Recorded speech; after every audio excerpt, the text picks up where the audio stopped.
I'm Charles Pegg, and I'm here to tell you that you're listening to the Decarbonisation Dialogue, a podcast from Salix. Welcome to Delivering on Climate Change, our collective challenge. Welcome to the Decarbonisation Dialogue. I am Hannah Walker, and I believe that the best way to communicate a message is by being passionate about what you are talking about. Through that passion, I believe you take people with you and create action using your influence to make change and make a difference. Our task today is to get all of us to net zero. My guest today is Claire Parkinson from the Carbon Trust. Claire is Energy Manager at the Carbon Trust. The Trust is on a mission to decarbonise the future for all of us. Carbon Trust has a global team of more than 400 environmental sustainability experts, including engineers, financiers, policy specialists, working with the diverse industries and business sectors across the world. Claire has a wide variety of experience in business and industry, and she is a certified energy manager. She's also worked with the Welsh Government Energy Service, supporting the net zero carbon agenda in Wales, and manages the carbon footprinting projects and decarbonisation strategies for private and public sector clients. So welcome to Claire. Thank you for joining me. Thank you, Hannah. Nice to be here. So Claire, can you tell us a little bit about how you've navigated your own path in terms of career and life to where you are today?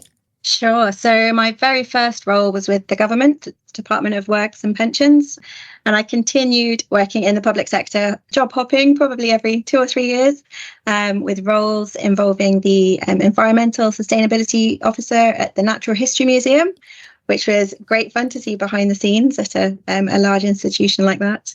I've worked with the Leisure Trust, so working with 90 plus leisure centres throughout the UK, worked on sub-metering, looking at how we can really implement those strategies in companies as well. Energy brokerage, I did a little bit of that, and now finally landed at the Carbon Trust. And so that's all things energy. And obviously we're going to go back to the Carbon Trust, but that's all things energy. But why this sector? Why energy? And then the Natural History Museum, what an amazing place to work, I would imagine. Definitely. So I think my first thoughts were more wider than just energy. I was looking at environmental based decisions and sustainability, working literally in the field work. Realised that it's probably easier to get a job in an office, and actually a lot of the decision making happens with people in offices, in kind of the corporate sector and in public sector as well.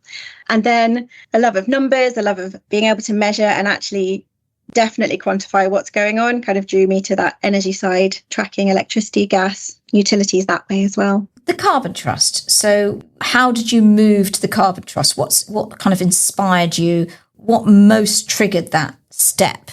I don't know if you've read any of the Carbon Trust guides. They have very handy topic-specific guides on a whole raft of areas, things to do with how to change your lighting, how to change your heating, what to do with financing and how to run through that as well. So I'd always been aware of the Carbon Trust as an organisation that gave good guidance. So when I was looking for a new role and a role in Cardiff, they have an office over in Wales. So that fitted in quite nicely with me, to be able to work close to where I'm living as well. Okay, so the Carbon Trust is very much, you mentioned those guides, it is very much about collaboration and how we all get to net zero. Can you tell us in more detail about how you're involved in that work and how you can bring decision makers together to make a change and a difference? Definitely, yeah. So you've mentioned before, we work with business, government and financial institutions. My role, I'm in the cities and regions team. So we work particularly with the public sector, local authorities, health boards, universities, central and national governments as well. And whilst we do work individually with clients, Carbon Trust has a great convening power. So many of the programmes we're involved with bring multiple stakeholders together, either for that expertise or to disseminate those learnings as well. And one project that I've been working on for my whole career here in Wales, unsurprisingly, is the Welsh Government Energy Service. So this service provides free support to the public sector across Wales and community organisations as well. We're really looking to develop the renewables side of the projects, especially with the community sector. We look at building energy efficiency, low carbon heat, low emissions fleet as well, and the energy planning. So one aspect of my role is drawing together projects and writing case studies and sharing that as best practice across organisations involved. so we can inspire each other, but also so we can build confidence in what can be cautious organisations. Public sector obviously got a lot of responsibility to the people living within their areas. They might not be the forerunners on everything, but I think if we can inspire that confidence and prove that somebody else has done it, somebody like you, that really does go a long way in getting commitment, especially from these types of organisations. That's really interesting to hear, because of course we work at Salix alongside Welsh Government, helping delivering programmes, and the Energy Service as well, and some fascinating projects and really inspiring work going on. Can we just move on and talk about the Carbon Trust label? Because this is something that you showcase on your website. I'd like to know how it does indicate a reduced or lower carbon footprint, exactly how that works. And is it the consumers that's targeted at? Is it business? Is it industry? So you may have seen the label on products that you've bought, things in the supermarket, from food, but also on products, on electronics and other goods like that as well. There are 2 types of label that we have, and within that, they've got different accreditations that you can say that you have certified your product, or you can certify your organisation. So a product carbon footprint label verifies that brand is working to measure and to reduce their carbon emissions. So things like Tetra Pak packaging, Sony's headphones, or Dyson Airblade, different kinds of products. When you see that footprint, there is very, very tiny text, and that will explain a little bit about what it's actually showing, whether it's showing that they have measured the footprint or measured and reduced in a set number of years. So that is a large part of the work that a lot of my colleagues do, is verifying those footprints, taking that data, being very, very specific as to how much energy has been used to make that product, where it's been transported from, different carbon factors for different raw materials as well, taking those factors, those emissions factors, and working out precisely what's gone into that packet of crisps or something, and then putting that label there. The label benefits multiple players as well. As a consumer, you can try and be guided, try and buy the lower carbon product, or even just know what the footprint is of that product. It helps the organisations know where to target and prove that they are looking to reduce their carbon emissions. Yep. And that is regulated by your colleagues at the Carbon Trust, regulated and monitored and assessed. Yep. And we're actually working towards being an even more rigorous certification standard as well, to be able to take people's own data and certify it, or in a separate arm to do that work for them. So It works both ways. We can either do everything for somebody to get their product carbon footprint, or we can verify what they've done themselves. And as a consumer, does that get challenged ever? In your experience, does that label get challenged by the normal consumer who's going out and buying their goods? The label has been around for many years now. It's had slightly different iterations. I think it's quite an obvious label. It's quite a clear-cut label. It's got a footprint on it, so you can see that it is trying to show something about the carbon. To be honest, I think if you see that, it raises something in your awareness. You can say, yes, I'm definitely buying something which has got some kind of awareness of its carbon footprint. Whether we've actually had anybody talk about the specifics and want to quantify that. I know on lots of the products, I can zoom in on the code and I can look that up on the website and get a bit more information about it as well. So we do have the register on the Carbon Trust website, and companies as well are starting to make more of it on their own websites as well. Because obviously we're all consuming more than we've ever consumed before. You know, we certainly consume more than we did 20 years ago, 40 years ago. Do you think the label is a way for people to feel better about consuming? Or is there a kind of like a danger that people think, oh, well, it's got the Carbon Trust label on, it must be okay for the planet? That's an interesting point that you make. Yep. To some degree, we have to consume. You can't live a life without consuming. So if this is tipping people in favour of buying the greener product, that's great. Whether they should be buying that product in the first place, that's another question. I think with a lot of the goods we have, their food. So you probably will always need your morning cup of coffee, and it's just how can you buy the most sustainable version of what you do need. So it's the choices we make, isn't it? Just letting people and giving people that choice. So just talking a little bit more about businesses as well as public sector organisations, obviously. How do you support the Carbon Trust with with business strategies, the risks, the opportunities, solutions, the target setting, carbon reduction plans, and what would you say a good plan looks like for a business? Now, obviously, that's quite a big question because you've got small business, medium-sized businesses, larger businesses. But if you were working with a business and they've come to you, What do you think a good plan looks like? Where do you start when you're talking about what's best for the planet? Yeah, so we do work globally. We work with, as you say, with the smaller organizations too. And the same key tenets hold over everything. You need to work out where you are at the moment. Mm-hmm. So you need to work out what your carbon footprint is. That means looking at your emissions that come from gas, from electricity, maybe to power your buildings or your fleet if you've got that. But then also to look much further downstream and upstream. What is coming into your business? Do you lease out any buildings? If you provide or make goods, what happens to the goods downstream, and how are they disposed of or recycled, or put back into your economy as well? So you've got that footprint. You know where you are today. Then we would say, where do you want to get to? There's lots of different ways of describing this. The phrase at the moment is net zero. Yes. The UK government is trying to get to net zero by 2050. So they have that target 2050.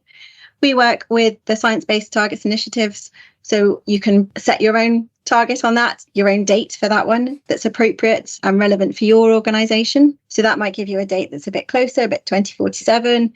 You might actually not be able to decarbonise until 2055. So you've got your target, you've got your end date. You know where you are, you know where you're getting to, but the value that we bring at Carbon Trust is the how. How are you going to do that?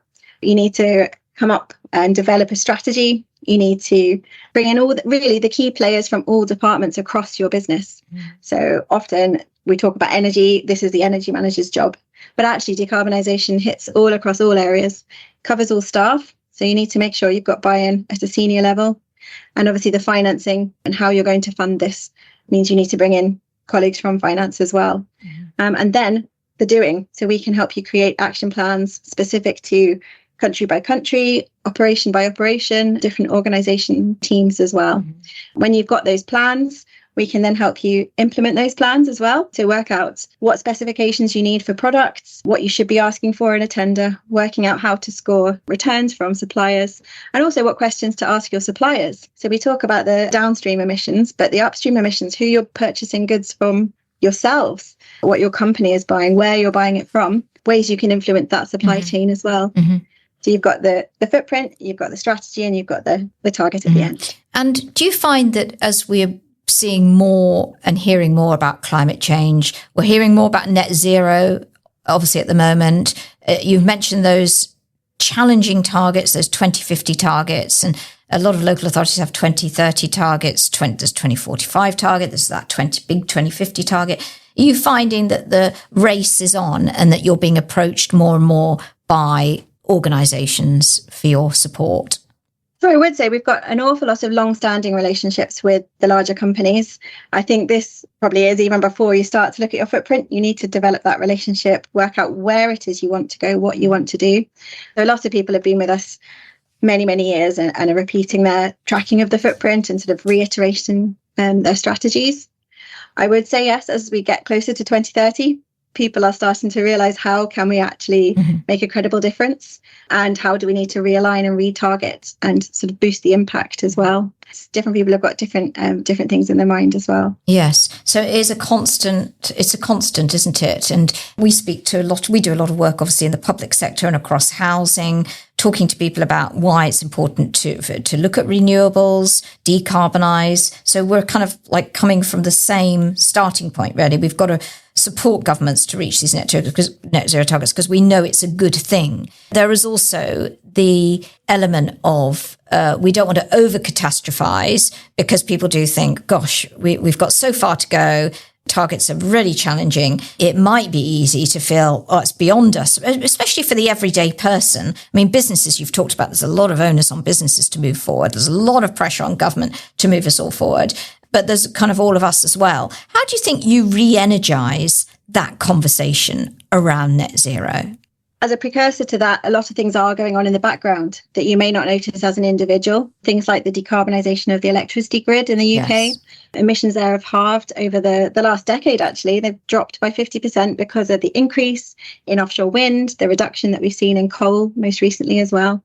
So whenever you are using power, you're using less emissions. So things like that we can do without people realising for the greater good is always something I would recommend. And that is where governments or businesses come into play. But for an individual, it really is being much more cognizant about what you're doing. Like you were saying with purchasing, do you need to purchase that new piece of kit, the way that you travel, that you get around. Yes. What next for your work at the Carbon Trust? Because you're working globally, I believe. It's not. We're not talking UK. We're talking globally. Is there anything that you haven't yet tackled? What does your own business plan look like? Because you're obviously expanding fast. There's a lot of demand for your services. What next? So we have offices across the world. We've got a base in Latin America, Southern Africa, Southeast Asia, and a big team in Europe as well, who have been doing their work for several years already. But obviously with the base in the UK, with London, Wales and Edinburgh as well, really we're trying to harmonise what's going on to make sure everybody is aware of what we're doing within the company, and then working to do the same or similar projects in different geographies. So some of the work, like I was mentioning, in Wales, we've been doing a lot of large-scale renewables, working with the government there. We're now looking to do that in other countries, to continue doing that, but at a greater scale. So it really is sharing what we've done so that we can then expand that work and that reach further afield as well. And working with those different governments, because although there are similarities in the Wales project, you can see that success could be shared elsewhere. There are very specific issues, aren't there? I mean, you've talked about Latin America. There are very specific issues that are going to not necessarily see those plans enacted in quite the same way as you would in Wales. Definitely, yeah. And that's why it's so important to have those local experts in those countries that know the local rules. So I can tell you exactly how a solar panel works, but how it's going to link into the grid in Wales obviously is going to be different to Mexico or somewhere else. So yeah, same concepts, but making it tailored as we would do anyway with a company, tailoring it now to a country or a region or specific city, something like that. How does your passion, because you talked about the environment, because that's where your initial interest lay, and now we're obviously talking heavily about energy, renewables, how we consume that, how we can be kinder to our planet, how we can reach those targets. But how does your own work with the Carbon Trust and other work possibly, and passion for the environment impact your own lifestyle? And can I ask you, how important is your local community to you? A lot of the work I've been doing is supporting that renewable installation, things like rooftop solar on leisure centres, on public buildings. But also we've been working recently looking at heat pump installs in domestic properties as well, covering that range. And it is quite nice for me, especially whenever my sons now see a solar panel on a roof, they say, "Oh, did you install that solar panel?" And obviously that wasn't me, but they've made that link themselves. For me, I think I also drive an electric vehicle. So I think whenever I see another electric vehicle on the road, it gives me hope that it's not just me, that there are others out there also doing this as well. Yeah, and then it's supporting kind of local ventures. There's a local forestry scheme just up the road from us as well. So it's on open days or helping them out on days. And I think that is very different scale. That's more biodiversity. But I think it is all linked. You can't have one without the other. Okay, and I have to ask this question. So optimist or pessimist? I would say a cautious optimist. I think you have to be to carry on working in this area. Looking back at what we have achieved so far, I think it does fill me with hope for the future. Your future, the future generally, the work that you're doing, but how about your future with the Carbon Trust? That sounds rather like an HR interview, doesn't it? Where do you see yourself? Are you going to develop your work at the Carbon Trust, or do you see yourself doing research elsewhere, working in other areas? Especially with my role in Wales at the moment, I think meeting the 2030 target for the public sector is definitely one I want to be involved in. I want to see that one through and see where we get to by 2030. I think there is so much potential when you have a local government that's supporting particularly the direct actions that I'm working in at the moment. Definitely a great place to be at the moment. Superb. Thank you very much. Thank you very much to Claire Parkinson for spending time today to talk about your work at the Carbon Trust. It's absolutely fascinating. There can be no doubt that climate change is the biggest challenge of our time. Today, we must reduce greenhouse gas emissions to slow global warming. Today, we must act for tomorrow, adjusting our lifestyles to current and future impacts of climate change. Today, we must use our collective wisdom to deliver on our climate commitments. Today, we work for tomorrow's world. Don't forget to subscribe to our podcast channels, and please, we'd love to hear what you think. Email us at podcast@salixfinance.co.uk. Thank you very much to Claire. Thank you. I'm Ellie, and I'm here to tell you that you've been listening to the Decarbonisation Dialogue, a podcast from Salix. For more information about our work and to find more content, please visit salixfinance.co.uk salix.org.uk/podcasts.